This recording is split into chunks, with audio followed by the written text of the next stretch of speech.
وتصدقوا وتؤمنوا بالله ومليكوا علينا حلفان يعني لما نحب في واحدة بنلقى إننا حتة تلج، بدل ما يحافظوا علينا فلا بيسيحوا جمداننا بمشاكلهم، ولحد ما نسيح مش شمس الحلقة. أنا عامل زي قبطان المركب، كل ما يحب في بني آدم ويقول ديت هي حياته فيلاقي الموج جاي معاه ومضطر إنه يعديه ويهده. مضطر أما تحب في واحدة تشكيلك مليون حاجة وجعاه، وأنا ببقى زي البحر وهي الموج، لازم أهدي الموجة في ثانية. مضطر أما تعيط أداوي وبقى الدكتور اللي لبس البلطو الأبيض ومعاه حالة لازم تتعافى. مضطر أما تقول أنا زعلانة لازم ألبس وش مهرج وأفضل أتنطط وأترقص علشان هي تفك وتظبط. مضطر أما تقول لي هات لي هدية فألف الكورة الأرضية وأطير أطلع للقمر أشتاله وأجيبه في بوكس كبير كي ترضى. وفي الآخر وغلاوتك عني ساعتين وتلاقي اللي عملته اتبخر، وفي اخر السكه اللي بيحصل فتسيبني وتفتح بابها الخير، وكاني كنت ضيف عابر ما اشتلش كسورها ولا داوى جروحها سنين، ولا يذكر في تاريخها باني كنت السهران لاجل راضيها، كنت النحله اللي تجيب العسل الخام لعينيها، والاخر تلقى ان انت بقيت وكانك يا ابو زيد نغزي ما بتشكرش في الاخر حتى ان شاء الله بنكلة. وسؤال بيرن في ودني دايما لما ادخل اي علاقه مع ايها بني ادم اقابلها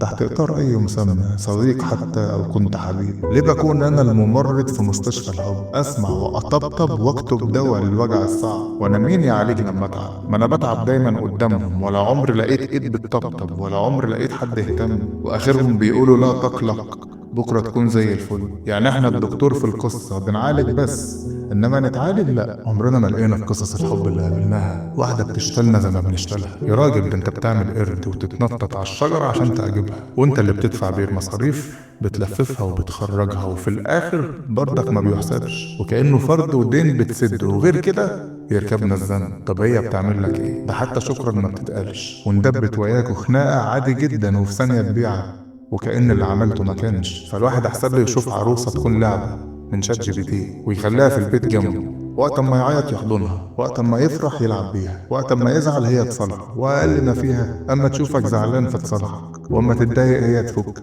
وأما تسألها على حاجة تجاوب، وهتحفظ في الآخر أسرارك ولا عمرك هتمل وتهرب. في ناس بيستنزفوا من طاقتك وتفكر اما تقرب منهم هتكون فرحان وتمام متفل، بس اما تقرب تتفاجئ انك دكتور بتعالج المرضى. وفي ناس تانية وجودهم وياك بيخليك طاير، وما يشوفوك متضايق فكفاءة حرفيا يشتروا همك، واحسن لك من 100 دكتور وافيد لك من 100 دواء تاخده، لكن دولت كالعملة النادرة صعب حقيقي تلاقيها دلوقتي.